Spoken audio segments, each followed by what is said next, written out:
My daughter moved abroad and stopped answering my calls. After 5 years, I decided to visit her unannounced. When I knocked on her apartment door, a stranger holding a child opened it. He said, "You must be the mother." What I learned next. I'm glad you're here with me. Please listen to my story till the end and let me know which city you're listening from. That way I can see how far my story has traveled. I had always believed that distance was just a number. Miles meant nothing when you had a phone, the internet, weekly video calls with your daughter. That's what I told myself when Emily moved to Seattle 5 years ago.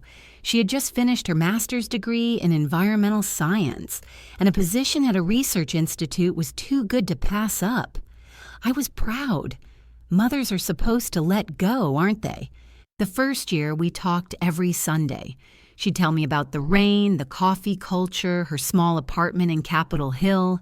I'd update her on the garden, the book club, her father's grave. I visited every month without fail. Our conversations felt warm, uninterrupted, normal. Then came year 2. The calls became bi-weekly. She sounded distracted, mentioned she was busy with a new project. I understood. Work consumes you sometimes. I had spent 30 years as a nurse. I knew about exhausting schedules. By year 3, something shifted. Emily mentioned a man, Kevin. She described him briefly. Worked in tech, loved hiking, made her laugh. I asked to meet him over video chat. She said soon. Soon never came. The calls dropped to monthly, then every 6 weeks. Her voice changed. Tighter, careful, like she was reading from a script someone else had written. "Mom, I'm fine, just busy. Yes, I'm eating well. No, I don't need anything." I started calling at different times, hoping to catch her off guard, to hear her real voice. She rarely answered. Text messages became her preferred method of contact. Short, clipped. "Can't talk now. We'll call later." Later stretched into weeks. Year 4 brought the wedding announcement via email. Not a phone call, an email. Kevin and I got married at the courthouse. Small ceremony. Hope you understand. There was a single photo attached. Emily in a simple white dress, standing next to a tall man with dark hair and a smile that didn't reach his eyes. His hand gripped her waist possessively. I called immediately. No answer. I called 15 more times that week. Finally, a text. "Mom, please stop. I'm happy. We'll visit soon." They never did. I sent gifts for the holidays. They went unacknowledged. I mailed letters to her address, the one I'd memorized from the few pieces of mail she'd sent early on. Nothing came back. At least I knew she was receiving them, even if she wasn't responding. Then came year 5, and the final blow, a birth announcement. Another email. "Kevin and I welcomed a daughter, Sophie, 3 months ago. Everyone is healthy." 3 months. My daughter had given birth 3 months prior, and I was just now finding out. I had a granddaughter I'd never met, never even knew existed until she was already rolling over, probably starting to smile. That's when something inside me cracked. Not broke, cracked. Like ice on a frozen lake when the temperature shifts. I could feel myself sinking into dark water. What kind of mother doesn't know her own grandchild exists? What had I done wrong? Had I been too pushy? Too distant? Had Emily simply stopped loving me? I spent weeks replaying every conversation, every visit, every moment of her childhood. Had I failed her somehow? The thoughts circled my mind like vultures. My friend Carol from book club finally shook me out of it. "Margaret," she said, using my full name the way people do when they're serious. "Something's not right. Daughters don't just disappear. Go see her. Show up. What's the worst that can happen? The worst that can happen." I thought about that on the entire flight to Seattle. What if Emily slammed the door in my face? What if she'd truly cut me out of her life intentionally? What if I was the problem? the overbearing mother who couldn't accept her daughter's independence. But what if I wasn't? I took a taxi from the airport to her address in Ballard. She'd moved, I discovered, by hiring a private investigator who charged me $200 to confirm her current residence. The neighborhood was nice. Tree-lined streets, craftsman houses with tidy yards. It started to rain as I walked up to her building, a converted duplex with blue trim. My hand shook as I raised it to knock. 3 sharp raps. I waited, my heart hammering against my ribs like it was trying to escape my chest. Footsteps inside, heavy ones, not Emily's light tread. The door swung open. A man stood there. Tall, dark-haired, the same man from the wedding photo. Kevin. He was holding a baby, no more than 6 months old, with Emily's nose and chin. My granddaughter, Sophie. He looked at me for a long moment, his expression unreadable. Then he said, in a voice that was perfectly polite and perfectly cold, "You must be the mother. Not Emily's mother. Not Mrs. Collins. The mother."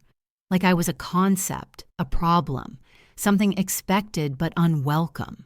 "I'm Margaret," I said, trying to keep my voice steady. "I'm here to see Emily." He didn't move from the doorway. Kevin stood there, blocking the entrance, his free hand resting on the doorframe. The baby, Sophie, made a small sound, and he adjusted her against his shoulder with practiced ease. He was good with her. I could see that.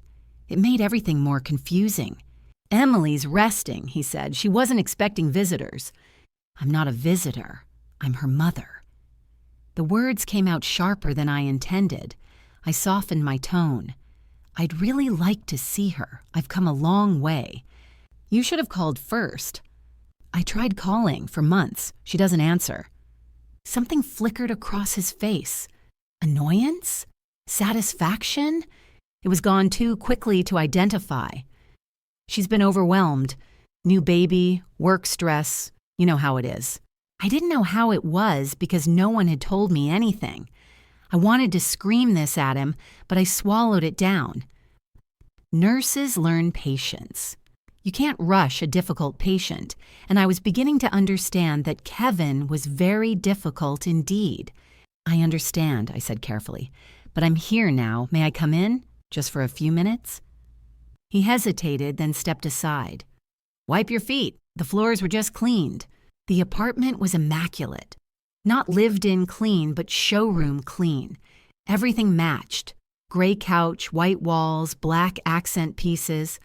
There were no photographs on the walls except one, a professional portrait of Kevin, Emily, and Sophie. Emily looked thin in the photo, too thin. Her smile seemed painted on.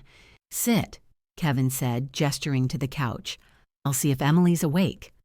He disappeared down a hallway, still carrying Sophie. I perched on the edge of the couch, afraid to disturb anything. The place felt cold despite the tasteful decoration. There were no books, no plants, no evidence of Emily's personality. Where were her collections of pressed leaves? Her vintage postcards? The small ceramic animals she'd collected since childhood? I heard voices from the back of the apartment, too low to make out words, but the tone was clear. Kevin's voice insistent, then Emily's, weak and protesting. 5 minutes passed, then 10. Finally, Emily appeared in the hallway. My breath caught. She was gaunt, her clothes hanging loose on her frame. Dark circles shadowed her eyes.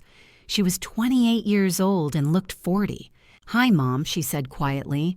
I stood up, wanting to rush to her, to hold her, but something in her posture stopped me.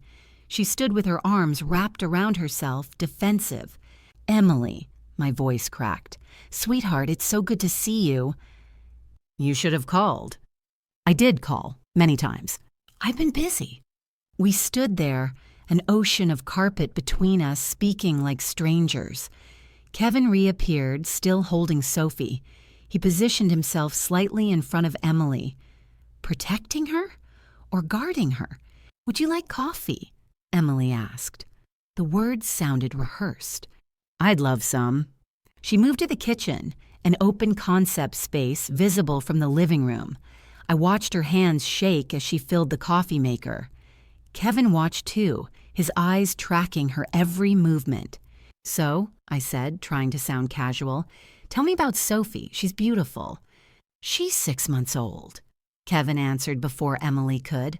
"Sleeping through the night now. Very advanced for her age." "I'd love to hold her. She's due for a nap soon. Better not disturb her routine."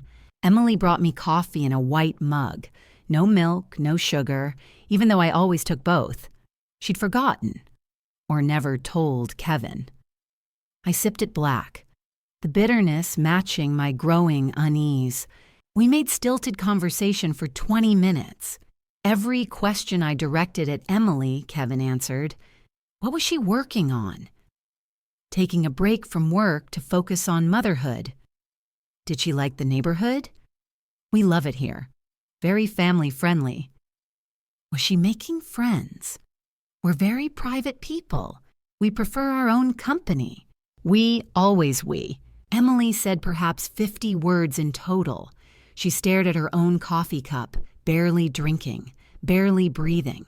When I finally left, ushered out by Kevin after exactly 30 minutes timed precisely, Emily hugged me at the door. For just a moment, her thin arms squeezed tight, and she whispered against my ear, too quick and quiet for Kevin to hear, "Don't give up on me." Then she pulled back, her face blank again. On the taxi ride back to my hotel, I took inventory of everything I'd lost. 5 years of my daughter's life. 5 years of watching her fall into whatever this was. The first 6 months of my granddaughter's life. The easy relationship Emily and I had once shared. But I'd also gained something, certainty. Something was very, very wrong. That night in my hotel room, I opened my laptop. I wasn't some helpless old woman. I'd navigated hospital politics for 3 decades, dealt with difficult doctors, advocated for countless patients who couldn't speak for themselves. I'd raised a daughter alone after my husband died. I'd survived breast cancer at 52. I could survive this too. I started making notes.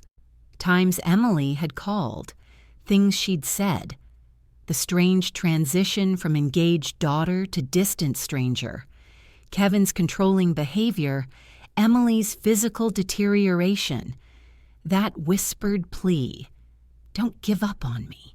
Then I began searching online, how to help someone in a controlling relationship, signs of isolation abuse, legal rights of grandparents, resources in Seattle for domestic situations. By morning, I had the skeleton of a plan. First, I needed information. I couldn't help Emily if I didn't understand what I was fighting. Second, I needed allies, people in Seattle who could watch over her when I couldn't. Third, I needed documentation. If this went legal, I'd need evidence. I booked my hotel for another week. Then I created a new email address, one Kevin wouldn't know about, and sent Emily a message. I'm staying in Seattle for a while. I'm here when you need me. I love you. Mom. I didn't expect a response, but I had to try. The Seattle Public Library became my headquarters. I spent hours in the 4th floor research section, learning everything I could about coercive control, financial abuse, isolation tactics. The patterns were textbook: cut off family contact, check. Control finances. I didn't know yet, but suspected. Monitor communication, almost certainly.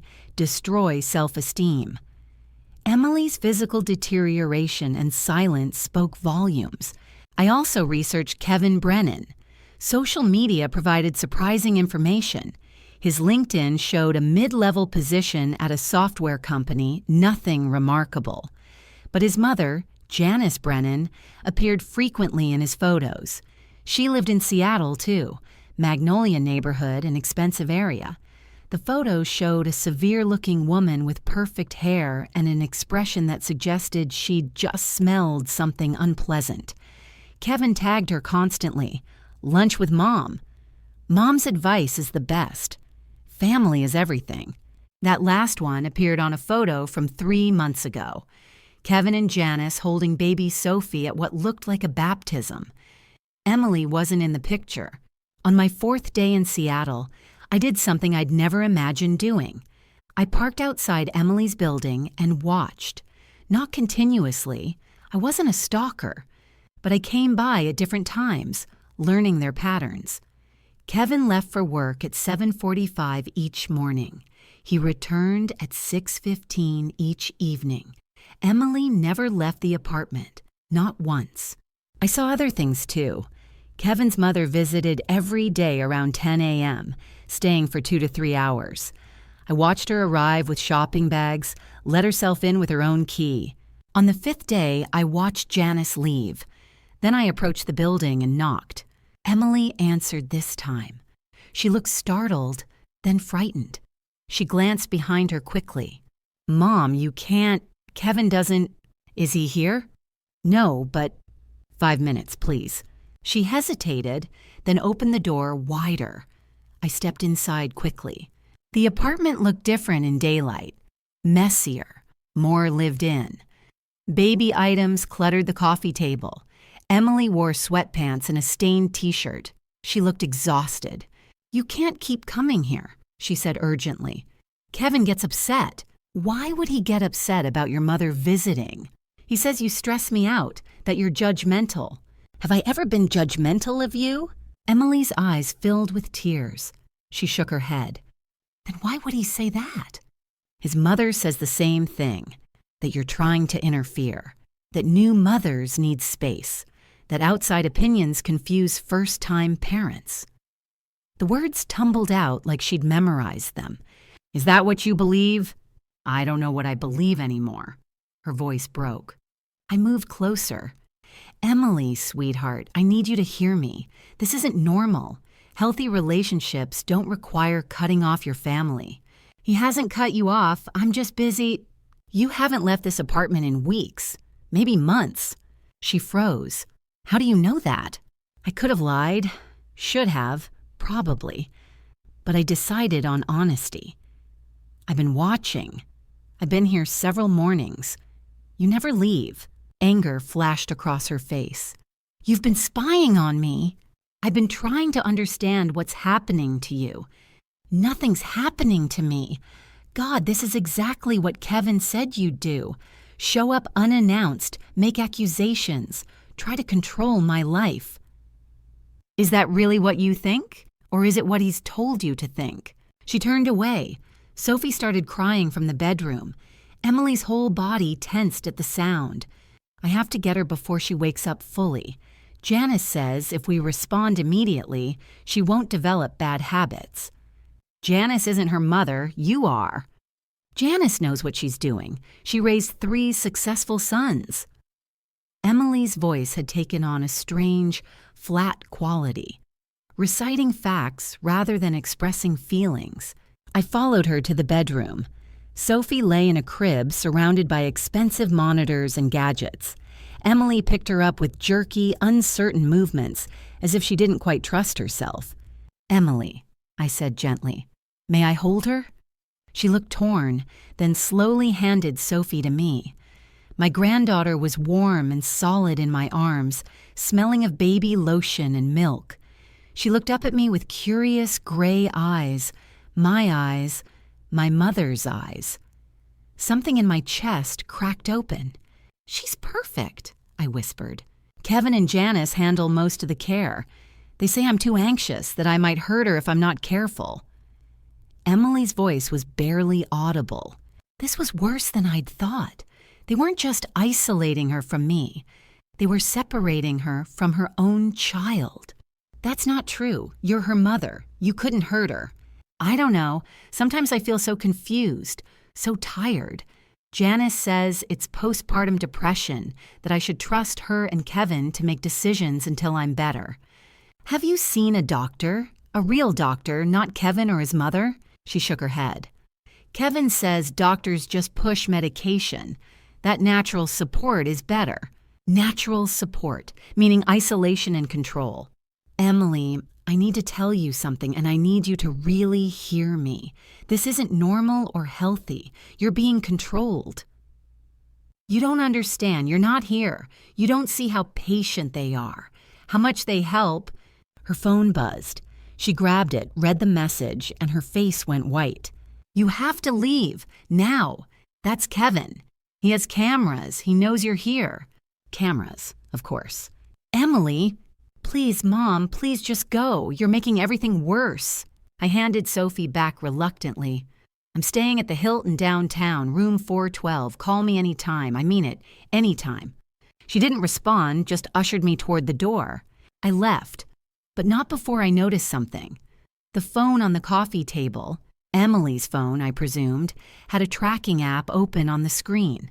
I glimpsed it for just a second, but it was enough. Kevin was tracking her location. Outside, I sat in my rental car and took several deep breaths. My hands were shaking. That wasn't fear, though. It was rage. Then my own phone rang. Unknown number. Hello? Mrs. Collins? A woman's voice, crisp and cold. This is Janice Brennan. I think we need to talk. Janice Brennan suggested meeting at a cafe in Capitol Hill. Neutral ground, she called it. I agreed, though every instinct screamed caution. She was already seated when I arrived, a cup of tea in front of her, back straight, hands folded. Up close, she was more intimidating than her photos suggested. Sharp features, calculating eyes, designer clothing that probably cost more than my monthly mortgage. Mrs. Collins, she said, not standing, not offering to shake hands. Thank you for meeting me. I sat down across from her. You wanted to talk. I wanted to ask you, respectfully, to leave my son's family alone. Her tone was anything but respectful. Emily is fragile right now. Your sudden presence is destabilizing her recovery. Recovery from what exactly? Postpartum issues, anxiety, depression. These things run in families, don't they? The implication was clear. I was the defective gene, the source of Emily's problems. I spent 30 years in nursing, Mrs. Brennan. I know what postpartum depression looks like. What I saw in that apartment isn't depression. It's isolation and control. Her smile didn't waver. I understand you're upset about the distance, but Emily is an adult. She's made choices about how she wants to live her life, who she wants in her support system. Did she make those choices or did Kevin make them for her? Kevin is a devoted husband and father. He works hard to provide for his family. Emily is very lucky. Lucky women don't lose 30 pounds. Lucky women don't develop that look in their eyes. Janice's expression finally shifted. Irritation flickered across her face. You've been here less than a week and you think you understand the situation? I've been helping Emily daily for months. She trusts me. She needs me. She needs her mother.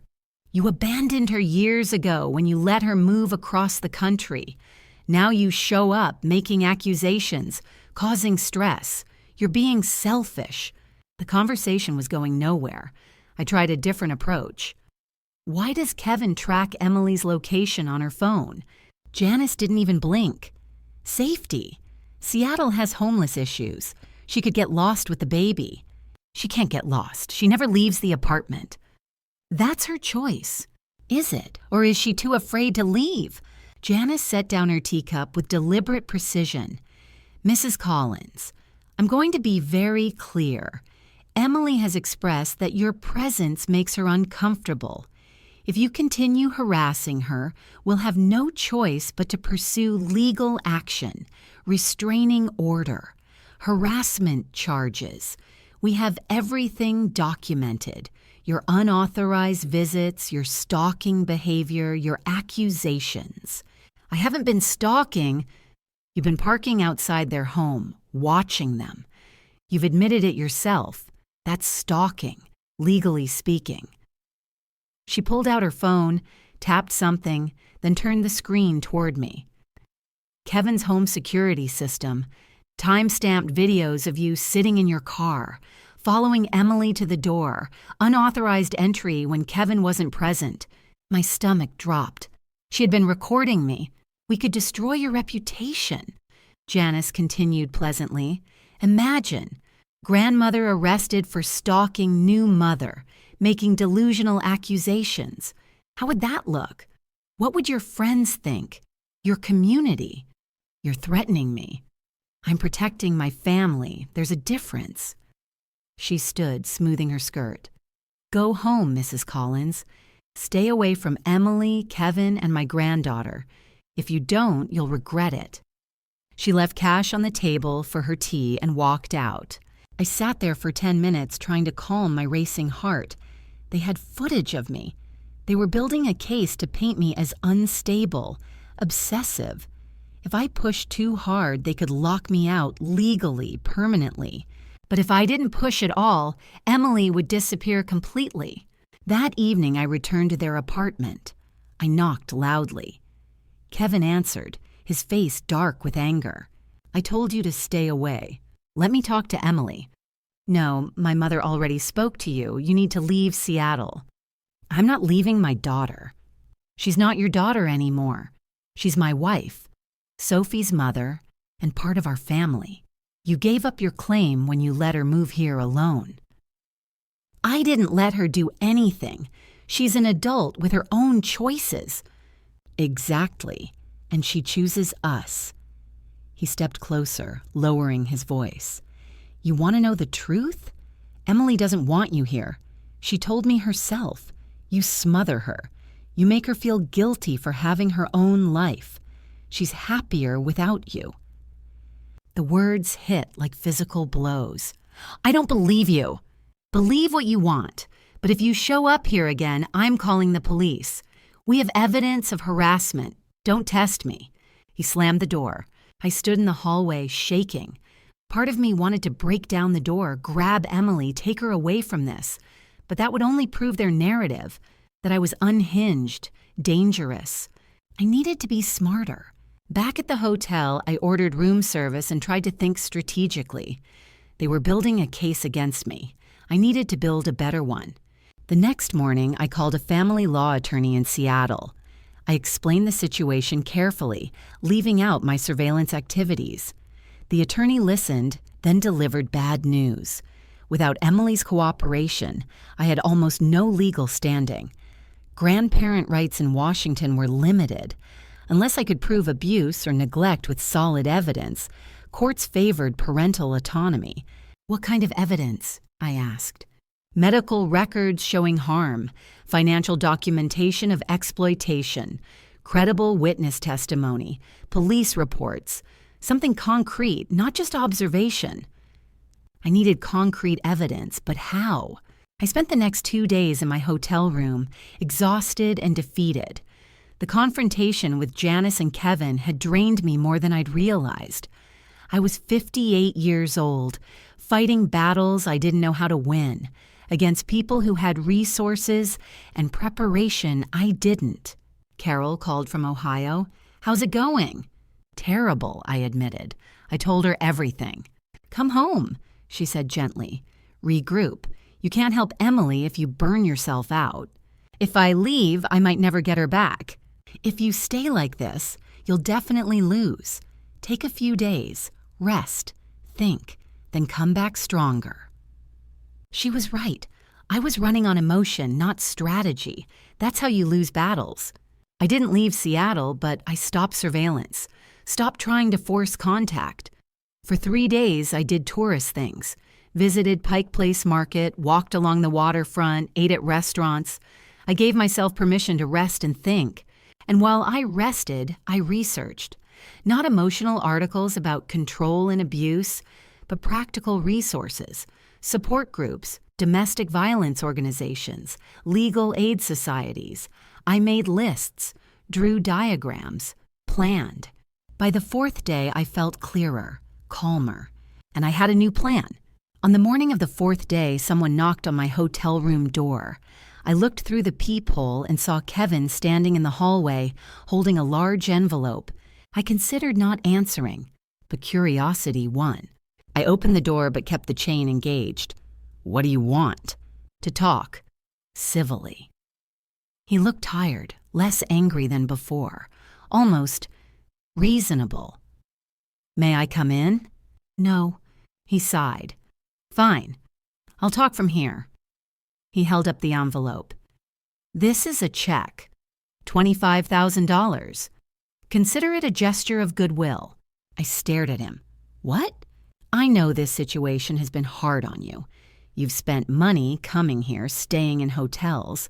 This will cover your expenses and then some. Think of it as an apology for how rough things have been. You're trying to bribe me. I'm trying to make peace. Look, I know my mother came on strong.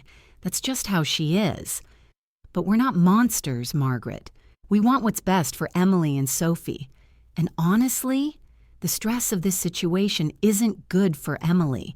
She's been crying, barely sleeping. Your presence is hurting her. Then let me talk to her. We will, eventually, when she's ready. But right now, she needs space. Take the money. Go home. Give it 6 months, maybe a year. Let things calm down. Then we can arrange visits. Supervised at first, but visits. Sophie should know her grandmother. It was a good offer. Too good, which made it suspect. Why would you give me $25,000? Because Emily loves you, even if she can't handle seeing you right now. Because I'm not the villain you think I am. Because I want this to end peacefully. I looked at the envelope. $25,000 could solve several problems. I was retired, living on a fixed income. This trip was already straining my savings. But if I took the money, I'd be complicit. I'd be accepting their narrative. That Emily was fragile, that I was stressful, that they were the reasonable ones managing a difficult situation. No, I said. Kevin blinked. No? Keep your money. I don't want it. Margaret, be reasonable. You're not wealthy. This could help. I said no. His expression shifted. The mask of reasonableness cracked, revealing irritation underneath. You're making a mistake. We're offering you a peaceful solution. If you refuse, things will get messy. They're already messy. They can get messier, trust me. Is that a threat? It's a reality check. We have lawyers, resources, evidence of your harassment. You have nothing but theories and emotional reactions. Take the money. Go home, or force us to make this legal and very, very public. I closed the door in his face. Through the peephole, I watched him stand there for a moment, jaw tight. Then he turned and left, taking the envelope with him. My hands shook as I locked the deadbolt. The coldness in his voice at the end, that was the real Kevin. The reasonable version had been performance, and not a very good one. I called the attorney I'd consulted before. I explained the bribe attempt. Don't accept anything, she advised, and document this. Write down exactly what he said, the date, time, everything. If this does go legal, it shows consciousness of guilt, awareness that their behavior might not hold up under scrutiny. I typed up notes immediately. Then I did something else. I called the Seattle branch of an organization I'd found during my research, Safe Harbor Coalition, which helped people in coercive control situations. A woman named Patricia answered. I explained the situation carefully, emphasizing that Emily hadn't explicitly asked for help, but showed all the signs. We see this pattern frequently, Patricia said. Partner isolation, parental alienation, involvement of the partner's family in the control structure. It's textbook. The problem is, legally, we can't intervene without the victim's request. So I can't do anything? I didn't say that. You can document.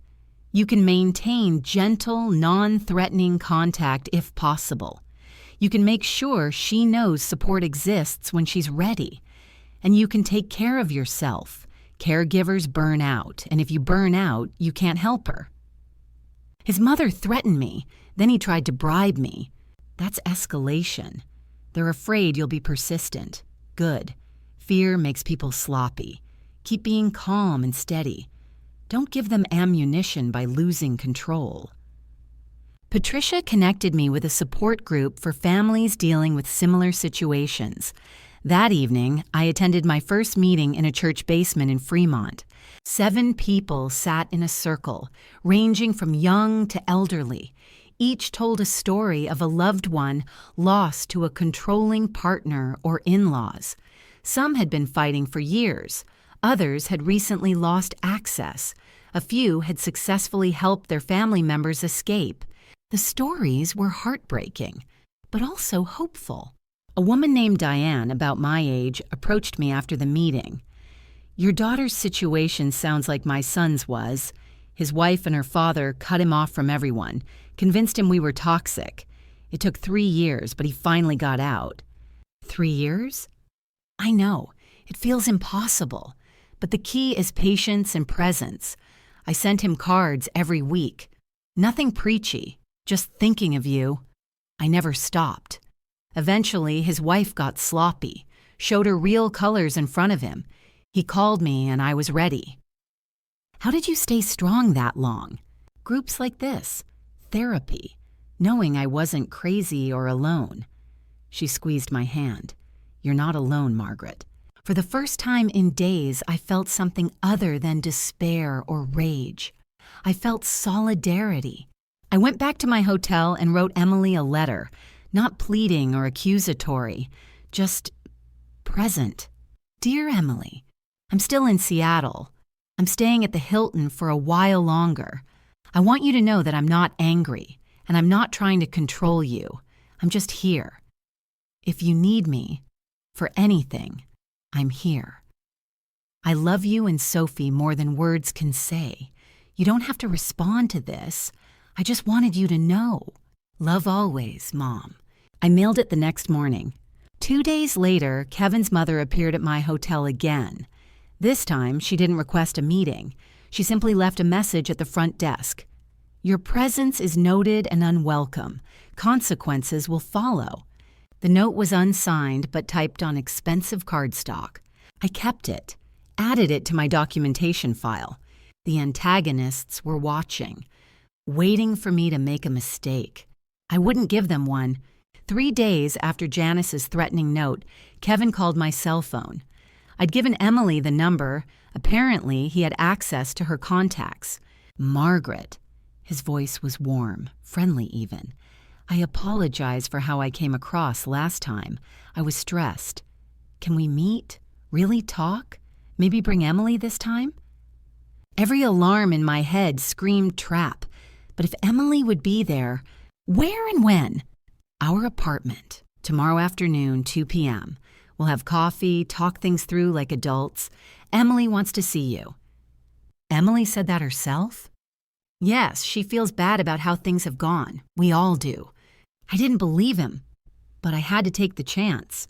The next day, I arrived at 2 p.m. sharp. Kevin answered the door with a smile that didn't reach his eyes. "Come in. Emily's feeding Sophie in the bedroom. She'll be out shortly." Janice sat on the couch, teacup in hand, dressed impeccably as always. "Margaret, thank you for coming." The scene felt staged, too neat, too prepared.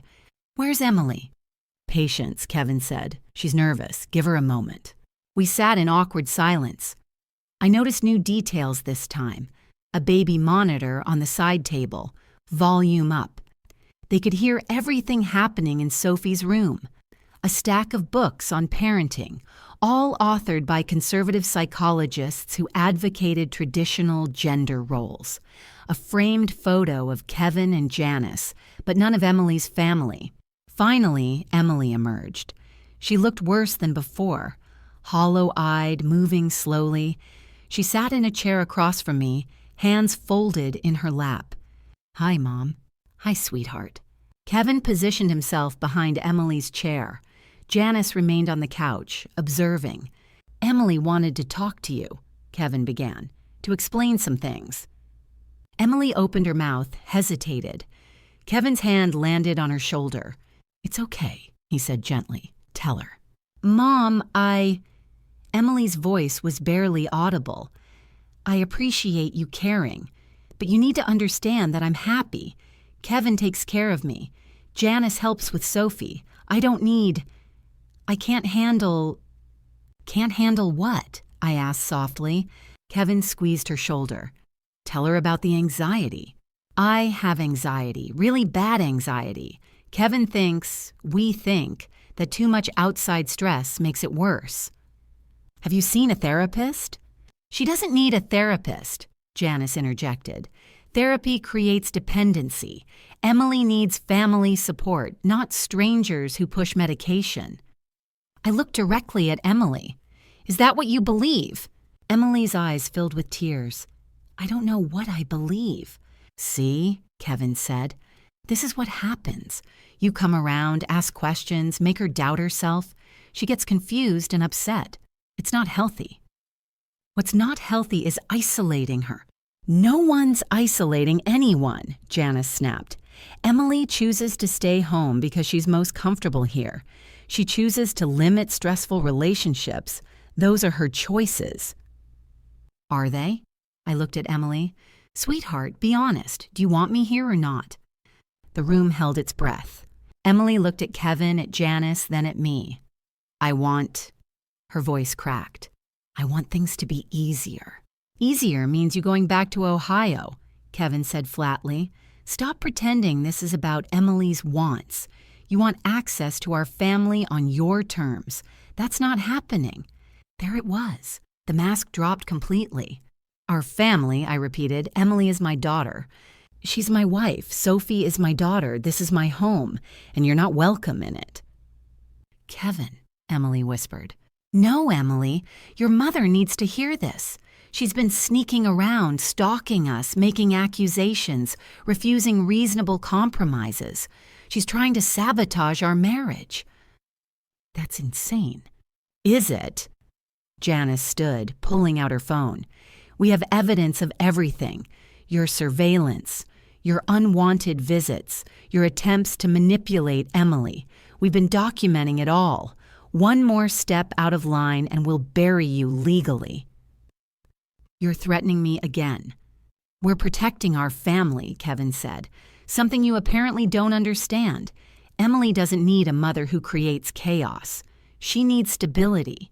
We provide that. You provide control. Call it what you want. It works. Emily is safe here. Sophie is thriving. You're the disruptive element. I stood. Emily, look at me. She did, tears streaming down her face. I'm not giving up on you. I don't care what they say or threaten. I'm not leaving Seattle until I know you're truly safe. Get out, Kevin said coldly. Now. Emily? She looked down at her lap. Maybe it's better if you go, Mom. The words shattered something in me. But I noticed her hands. She was gripping her phone, knuckles white. And on the screen, visible for just a second before she tilted it away, were words. Help me. She'd typed it. They couldn't see it, but I could. Okay, I said slowly, I'll go. Kevin smiled triumphantly. Wise decision. Janice walked me to the door. Don't come back, Margaret. Next time we call the police. Outside, in my car, I sat shaking. Not with fear, with rage and determination. That silent plea from Emily changed everything. She wanted help. She couldn't say it, but she wanted it. They thought they'd won. They'd shown their true faces, revealed their control, made their threats. But they'd also made a mistake. They'd let me see Emily alone, even for a second. They'd let her communicate, however briefly. And now I knew for certain. This wasn't about respecting Emily's choices. It was about keeping her prisoner. I drove back to my hotel, called Patricia at Safe Harbor Coalition, told her about the message. That's enough, Patricia said. She's asking for help. Now we can really begin. Patricia connected me with a detective who specialized in coercive control cases. His name was Marcus Chen, and he'd spent 20 years in law enforcement before retiring to private investigation. The message on her phone isn't enough for legal intervention, he explained when we met, but it's enough to justify documentation. With your permission, I'd like to install some surveillance of my own, legally from public spaces. We need proof of the control dynamics. Over the next 2 weeks, Marcus worked. I stayed in Seattle, maintaining distance from Emily's apartment but remaining present. I attended support group meetings. I walked Seattle's neighborhoods. I waited. Marcus reported back regularly. Kevin's mother visits daily. Emily never leaves. Kevin works from home twice a week. Those are the days she's most isolated. He controls all shopping, all errands. Then Marcus found something crucial: financial records. Through legal database searches, he discovered that Kevin had removed Emily from their joint bank accounts 3 months prior. She had no access to money. That's financial abuse, Patricia confirmed. Combined with isolation and the coercive control, we have a pattern. But we need Emily to speak. Can you get her alone? I thought about this constantly. How could I reach her when she was watched constantly? The answer came from an unexpected source: Sophie's pediatrician appointment. I'd been monitoring Emily's email. She'd given me her password years ago, probably forgotten I had it. In her inbox, I found an appointment reminder: Sophie's 6-month checkup. The following Tuesday, 9 a.m. Kevin would be at work. Janice could be there, but maybe not. Tuesday morning, I waited outside the pediatric clinic. At 8:45, Emily arrived alone, carrying Sophie in a car seat. No Kevin, no Janice. I approached as she struggled with the clinic door. "Let me help." She froze. "Mom, you can't be here." "I'm not here for you. I'm here for Sophie. My granddaughter deserves to know someone loves her besides her father and his mother." Emily looked around frantically, but the parking lot was empty. "Please leave. Kevin isn't here. Janice isn't here. It's just us. Talk to me. Really talk to me." Her face crumpled. "I can't. You don't understand what he'll do." "What will he do, Emily? Tell me." "He'll take Sophie. He says if I ever try to leave, he'll prove I'm an unfit mother, that I'm mentally ill, dangerous. His mother will testify. They have recordings of me crying, being confused. They'll take her. Those recordings prove nothing except that you're being abused. You don't know what he's like when he's angry, how he twists everything. Makes me feel crazy. I can't remember what's real anymore." I took her hand. "This is real. You typed 'help me' on your phone. That was real." She started crying. "I'm so tired, Mom. I just want to sleep, to think clearly, but I can't." "Then let me help. Come with me right now. We'll go somewhere safe." "Where? He'll find me. He tracks my phone." "We'll get you a new phone. There are shelters, legal advocates." "He'll get a lawyer, a good one. He has money. I have nothing. He'll say I kidnapped Sophie." She was right to be afraid. These cases were complicated. But I had an idea. Go to your appointment. Act normal. But afterward, call this number. I handed her a card with Patricia's information. She's a professional. She helps people in your situation. She'll know what to do. I'm scared. I know, but you typed, "help me." That means part of you is ready to fight. Let us help you fight. She took the card, tucked it into Sophie's diaper bag. I left before anyone saw us together. That afternoon, Patricia called me. Emily reached out. She's ready to make a plan, but she needs time. A few more days to gather important documents, evidence of her own. Can you wait? I could wait. 3 days later, Kevin called me. His voice was tight with rage. "I know you talked to Emily outside the clinic. You're violating our boundaries." "What boundaries? The ones you forced on her?" "You're harassing us. I filed a police report." "Good. File reports. I'll file my own. About financial abuse, isolation, coercive control. I have evidence, Kevin. Real evidence." Silence on the line. "You have nothing," he finally said, but his voice wavered. "I have your wife's testimony, her willingness to speak, bank records showing you removed her access to money, documentation of your controlling behavior, and I have witnesses, people who've seen what you've done. Emily won't testify against me. She loves me. Fear isn't love. She'll lose Sophie if she tries to leave. I'll make sure of it." Threats like that don't help your case, Kevin, especially when they're being recorded. Another silence, longer this time. "What do you want?" he finally asked. "I want Emily to have the freedom to make her own choices, without threats, manipulation, or fear. That's not how marriage works." "Actually, it is. That's exactly how healthy marriages work." I heard shouting in the background, Janice's voice shrill and angry. Kevin hung up. 2 hours later, Patricia called. "They know Emily's planning to leave. You need to get her out now. Today. Is there any way you can reach her?" I grabbed my keys. "I'm going." "Margaret, be careful. Desperate people do desperate things." I drove to Emily's apartment. This time, I wasn't subtle. I knocked loudly. Kevin answered. His face was red, eyes wild. "Get away from here or I'll call the police." "Call them. I'll wait. We can all discuss your financial abuse and illegal tracking of your wife." Behind him, Emily appeared. She was holding Sophie, and for the first time, I saw determination in her face. "I'm leaving, Kevin," she said quietly.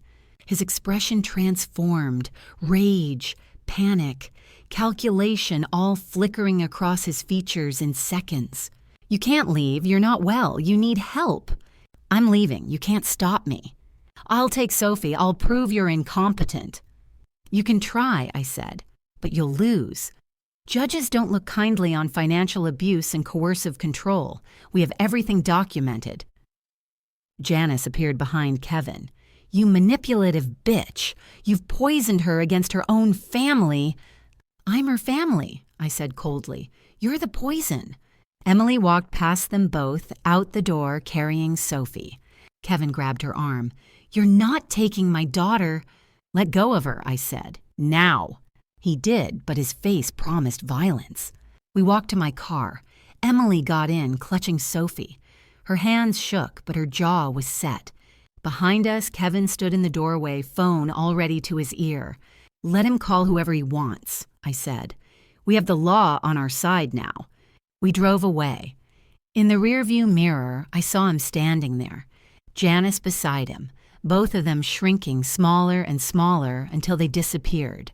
We went straight to Safe Harbor Coalition's emergency shelter. Patricia met us there with a lawyer named Rebecca Sanchez, who specialized in family law and coercive control cases. "First things first," Rebecca said. "We file for an emergency protection order. Then we document everything: the financial abuse, isolation, tracking, threats. We build an airtight case." Over the next 48 hours, Emily gave detailed testimony. Everything poured out. How Kevin had gradually isolated her from friends, convinced her that her judgment was faulty, removed her from bank accounts, monitored her every movement. How Janice had reinforced every criticism, eroded every bit of Emily's confidence, positioned herself as the competent mother figure while painting Emily as incompetent. "He never hit me," Emily said, tears streaming. "But sometimes I wished he would. At least then I'd have proof. This way I just felt crazy, like maybe I was the problem." "You weren't," Rebecca said firmly. "What you experienced is abuse. It's real, it's documented, and it's prosecutable." Kevin's lawyer contacted us within a day. He demanded Emily's return, threatened custody battles, claimed we'd kidnapped Sophie. Rebecca laughed. "Sophie is with her biological mother. There's no kidnapping.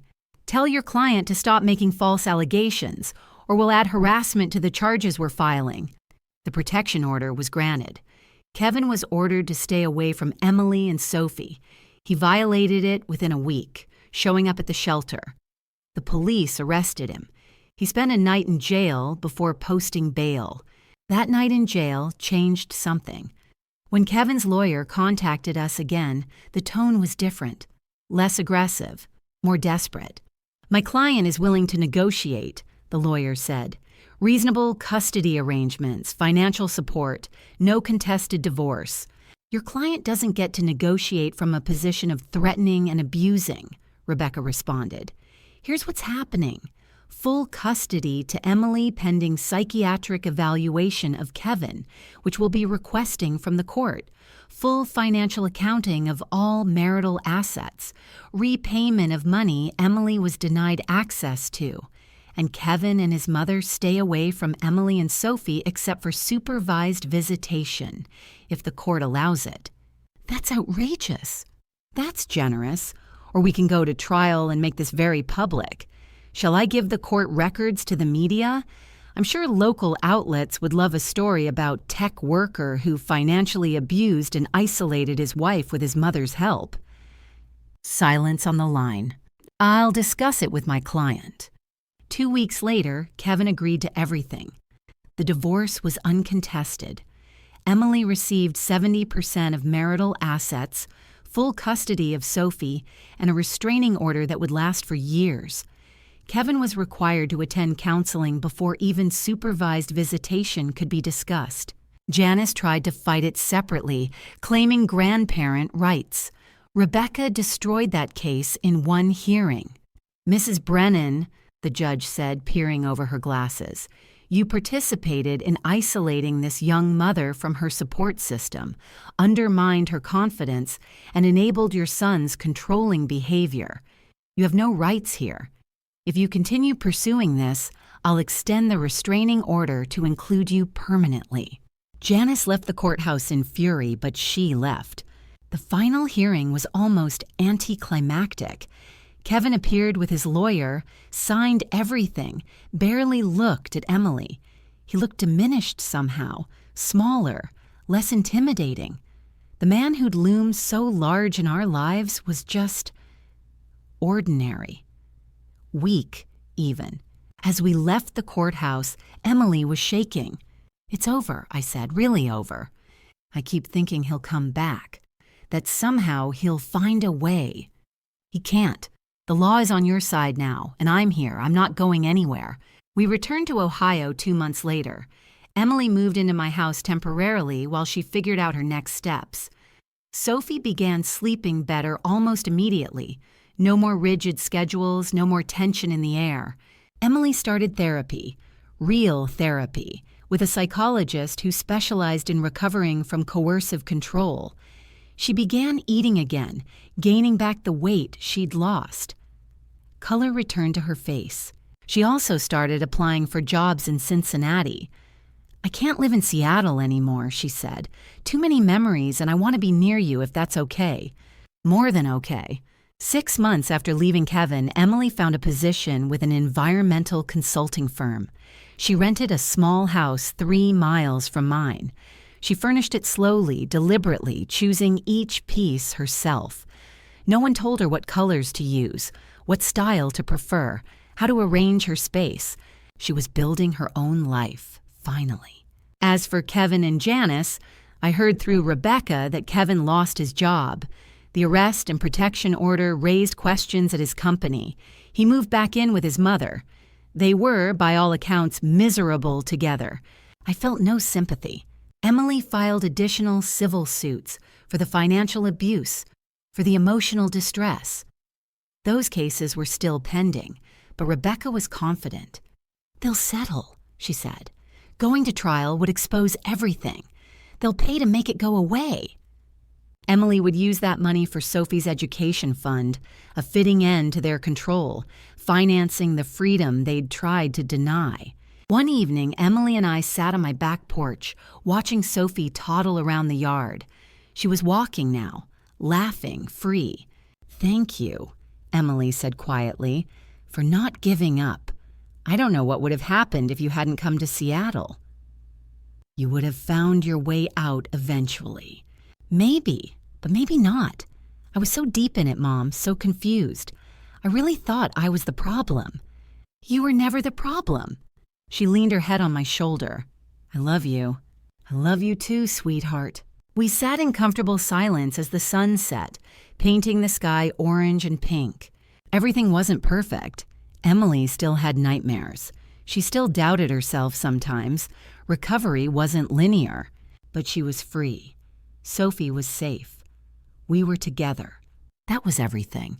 A year after Emily left Kevin, her life had transformed completely. She thrived at her new job. The consulting firm appreciated her expertise, and she was promoted to project lead within 6 months. She worked on clean water initiatives, renewable energy assessments, environmental impact studies, all the things she'd been passionate about before Kevin had convinced her that her career didn't matter. Her new house became a home. She painted the walls bright colors, yellows and blues and soft greens. She hung photographs of her childhood, of Sophie, of the two of us together. She planted a garden in the backyard, something she'd always loved but Kevin had forbidden because it was messy. Sophie flourished too. At 18 months old, she was bright, curious, fearless. She ran through my house like she owned it, pulling books off shelves, demanding to help with cooking, laughing constantly. She didn't remember Kevin. As far as Sophie was concerned, her family consisted of Emily, me, and a widening circle of friends from daycare and the neighborhood. Emily started dating again, cautiously. A kind man named James who worked at the public library. He was patient with her trauma, never pushed, always respected her boundaries. They went on quiet dates, coffee shops, bookstores, walks in the park. Nothing serious yet, but Emily smiled more when he was around.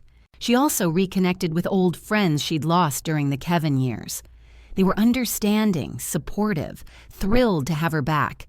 Her social circle rebuilt itself naturally. I forgot what it felt like, Emily told me one evening, to make my own choices, to not second-guess everything, to just exist without fear. The civil suits against Kevin concluded. He settled out of court for $150,000. Emily put most of it in trust for Sophie, kept some for herself to build financial security. But the real victory wasn't financial. It was psychological. Emily was herself again. Maybe not the exact person she'd been before Kevin. Trauma changes people. But a version of herself that was stronger, wiser, more aware of her own worth. She led a support group now, helping other people who'd escaped coercive control. She told her story without shame. She turned her pain into purpose. As for Kevin and Janice, their lives collapsed spectacularly. Kevin's job loss was just the beginning. Word spread in Seattle's tech community about the circumstances: coercive control, financial abuse, restraining orders. These things followed him. He couldn't find comparable employment. He took a low-level position at a startup, making a fraction of his previous salary. His reputation was destroyed. Mutual friends who'd known Kevin and Emily chose sides. Almost all chose Emily once they heard the full story. Kevin found himself isolated, the same way he'd isolated Emily. The irony wasn't lost on anyone. He moved back in with Janice permanently. They lived together in her Magnolia house, and according to reports from Rebecca's investigator, they fought constantly. Kevin blamed his mother for pushing him too hard, for interfering. Janice blamed Kevin for getting caught, for being weak. Their codependent relationship, once a source of Kevin's power, became a prison for both of them. Janice faced social consequences too. Her church community, where she'd been a prominent member, distanced themselves after learning about her role in Emily's abuse. Several families reported feeling uncomfortable with how Janice had talked about her daughter-in-law, how controlling she'd been in church activities, how she'd gossiped about other members' families. She was quietly asked to step back from leadership positions. Her social standing crumbled. She tried to rebuild it by spreading rumors about Emily, that Emily had been mentally ill, that we'd manipulated the courts, that Kevin was the real victim. But no one believed her. The legal documentation was too thorough, the pattern too clear. Kevin attempted supervised visitation with Sophie once. Emily agreed because the court suggested it. He showed up 40 minutes late, barely interacted with Sophie during the hour-long visit, and spent most of the time complaining to the supervisor about how unfair the situation was. Sophie cried when he tried to hold her. She didn't know him. After that visit, Kevin's lawyer contacted Rebecca. My client is voluntarily surrendering parental rights. He wants to terminate his obligations. Emily could have fought it, could have insisted on child support, maintained his legal connection to Sophie. Instead, she agreed. I don't want his money. I don't want him in Sophie's life. I want him gone completely. The termination was finalized. Kevin ceased to exist legally as Sophie's father. Emily planned to have James adopt Sophie eventually if their relationship continued in that direction, or she'd raise Sophie alone. Either way, Kevin was erased. I heard through the support group network that Kevin started drinking heavily, that he'd been fired from the startup, that Janice's health was declining from stress, that they were both miserable, trapped together in that big house, blaming each other for the empire they'd built and lost. I felt a grim satisfaction, not happiness. Their suffering didn't make me happy, but satisfaction that actions had consequences, that abuse doesn't win in the end. Meanwhile, Emily thrived. We had dinner together twice a week. Sophie stayed with me every Saturday night, giving Emily time for herself. We were building the relationship we should have had all along, close but not enmeshed, supportive but respectful of boundaries.